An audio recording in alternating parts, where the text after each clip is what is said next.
KHQ TV, Spokane, Coeur d'Alene. From the Inland Northwest, Q6 News with Randy Shaw, Julie Humphreys,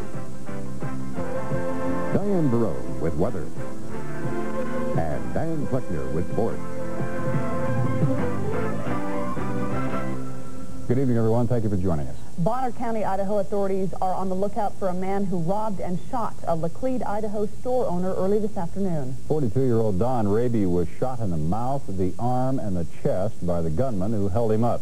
Gary Dirigal tells us Bonner County Sheriff Chip Roos calls the shooting cold-blooded. This is where the robbery and shooting occurred, in the small northern Idaho town of Laclede, about halfway between Sandpoint and Newport on Highway 2. Authorities say shortly after 3 in the afternoon, store owner Don Raby was at his usual spot behind the counter when a man pulled up to the gas pumps, walked inside, and pointed a 9mm handgun at Raby.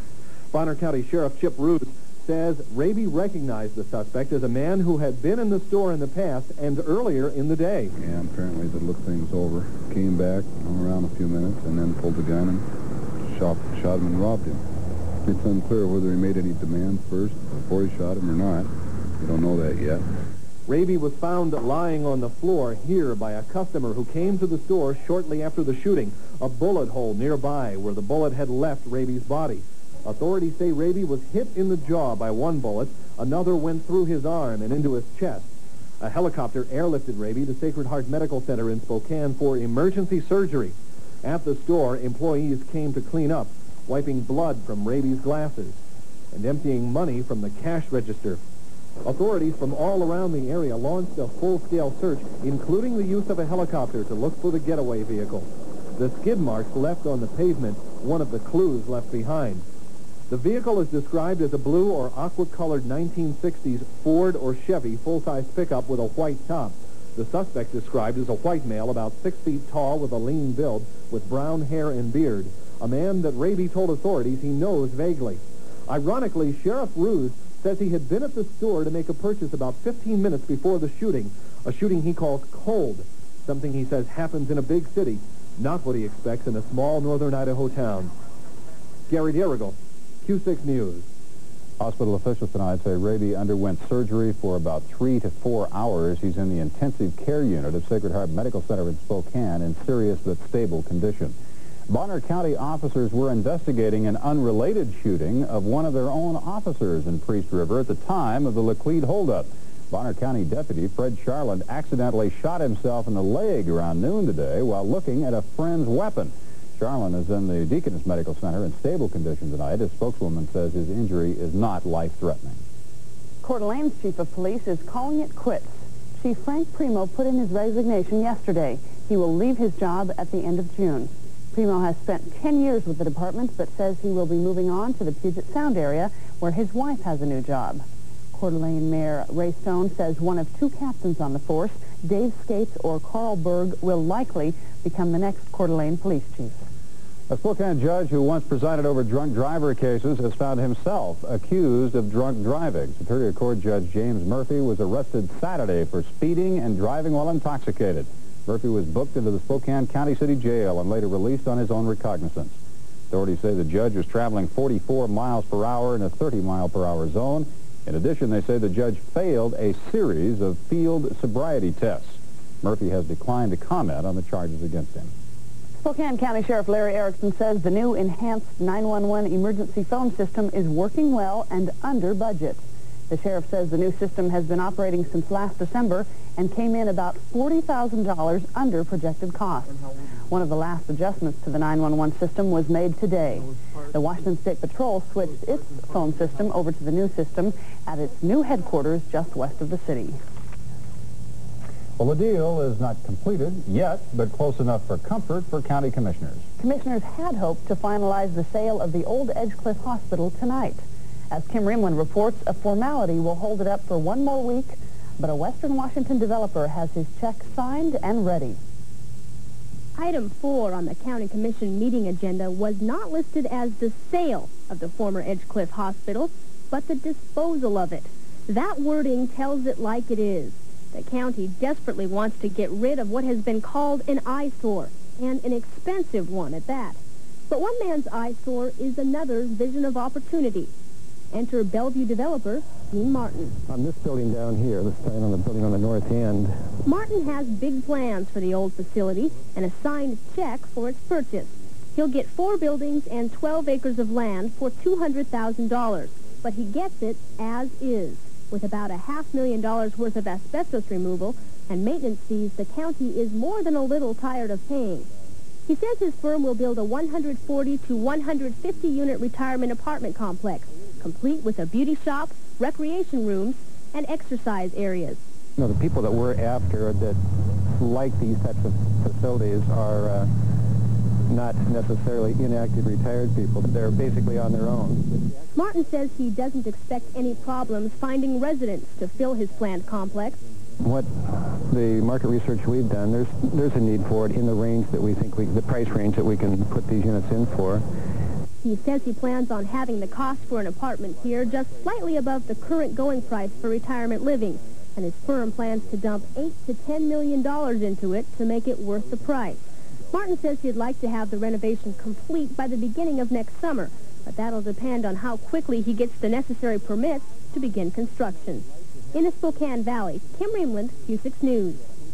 The county officials said the price that Martin will pay for the old hospital is less than half of what it would cost the county to remove the asbestos and demolish the building. And coming up next on Q6 News tonight, it looks like the Chinese middle ground is moving to the forefront.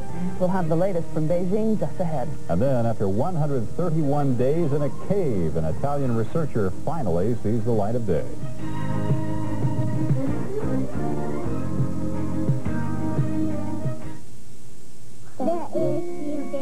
Daddy, I need something to eat. What about down came the rain? Mommy, I need something to drink. Mommy, I need to go to the bathroom.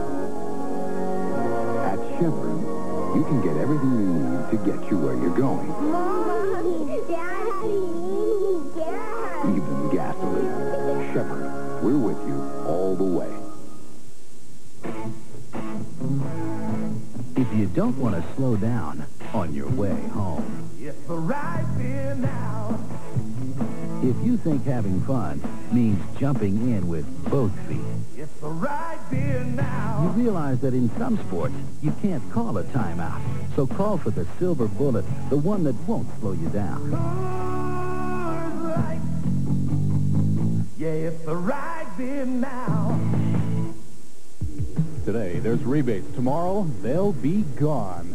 Save today during Wendell's Nissan rebate sale. That's right. Now, for a limited time, choose your rebate on a brand new Nissan. Get up to $1,000 cash back on the Nissan Sentra. There's up to $2,000 to be had on the sleek-style Nissan Stanza. Economy with class, the Nissan Pulsar. Use the rebate towards your down payment. Wendell, Ford, Nissan, Isuzu. They've got the selection and the rebates you want today, but don't wait. They'll be gone tomorrow.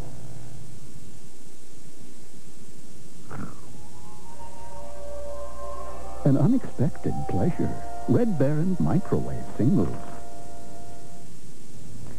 There are indications tonight that moderate forces within China's Communist Party are gaining ground in a political battle to change China's leadership. Thousands of students remain gathered in Tiananmen Square, and there have been no further signs of army troops or vehicles since yesterday. Students remain adamant in their call for the resignation of Chinese leader Deng Xiaoping and for the ouster of Premier Li Peng. Now, that would leave the moderate Chinese Secretary General Zhao Zhang with much greater control and influence. The television news blackout has been lifted tonight, and foreign reporters are no longer being prevented from doing their jobs. Ferdinand Marcos is hooked up to life support systems tonight in Honolulu Hospital, but doctors for the 71-year-old deposed Philippines president says the prospects for his survival are slim. The doctor called Marcos a remarkable individual. They are not ruling out the possibility that Marcos might recover. Embattled House Speaker Jim Wright is vowing to fight to the end to clear his name.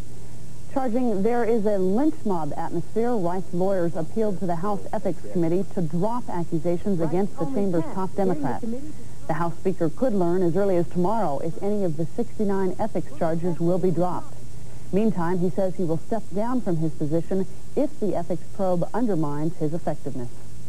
A government safety board puts the burden of blame on Aloha Airlines for a fatal accident last year. The National Transportation Safety Board says Aloha mechanics should have spotted cracks in the Boeing 737 fuselage. A flight attendant died when the plane ripped open over Hawaii. Americans are said to be fatter now than they were last year. An annual survey concludes that more Americans than ever are losing the battle of the bulge. A poll published in Prevention magazine found 64% of those surveyed overweight, and that's a 5% increase from just a year ago. A young Italian woman crawled out of a New Mexico cave today, 20 pounds lighter. The woman had spent 4 months alone in the cave as part of a scientific experiment. As Roger O'Neill reports, the woman emerged happy and in good health.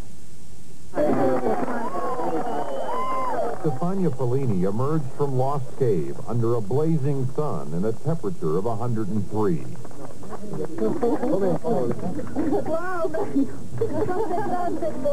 It was the first time she had seen natural light or her friend in 131 days. Stefania, how do you feel? Oh, great. The 27-year-old Italian researcher went underground January 13th.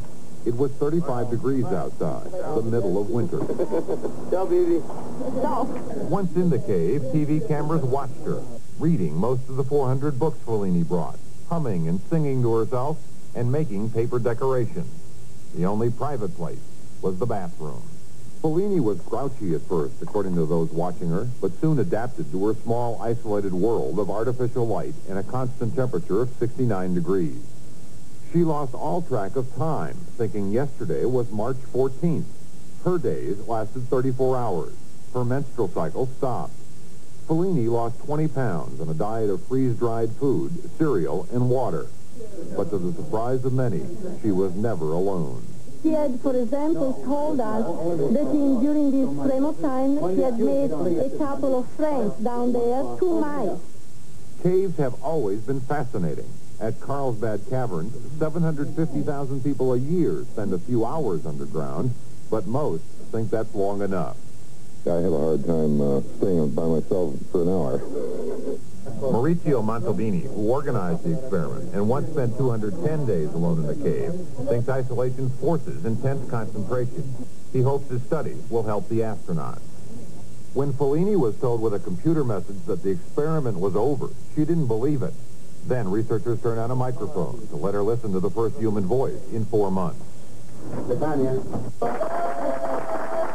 Fellini said one of her goals while in the cave was to learn some English. And how did she do? Just a little bit. After taking a good, long shower, Fellini said she then wants to take a long walk. Roger O'Neill, NBC News, Carlsbad, New Mexico. Well, Diane's out of her cave, and she'll have the weather forecast coming up next. Then our history is in the lights, and we'll take you to a big laser show right after this.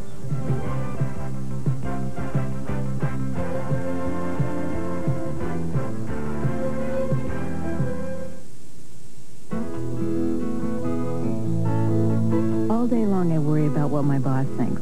So it sure is nice when someone worries about what I think. I want to save more money and more time when I do my grocery shopping. Because between my job and my kids, I don't have time to drive all over town for bargains. And you know what? Someone at Albertsons had the same idea. Because at Albertsons, I save time and money every time. I like that kind of thinking. Albertsons. We think like you do. Wake up, America! It's time to set your clocks for your Northwest Chrysler Plymouth dealers Memorial Day Savings Countdown. 11 big days of unabashed bargains and 0% financing or up to $2,000 cash back on hundreds of Chryslers and Plymouths. There's Colt GT, imported for Plymouth with low financing or $1,000 cash back. And Plymouth Voyager, America's family favorite, is priced to move.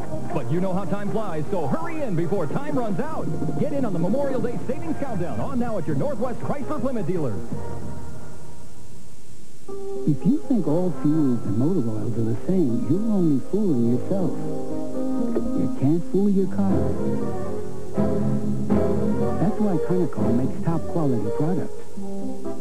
And we rely on more than 100 years of experience to do it. So why fool around with anything else? Quality products from Conoco. Your car deserves a gas this good. up later on The Tonight Show starring Johnny Carson. Find out about love in the 80s with actor Don Yesso. How is this romance going?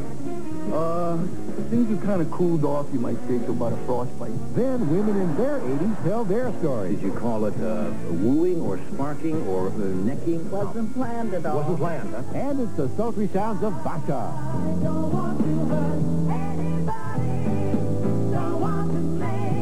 Coming up later tonight. Come in and see Kammen's Blooming Greenhouses, and you'll see the healthiest, nicest annuals and hanging baskets anywhere. Kammen's Greenhouses and Garden Center at South 4317 Garfield Avenue.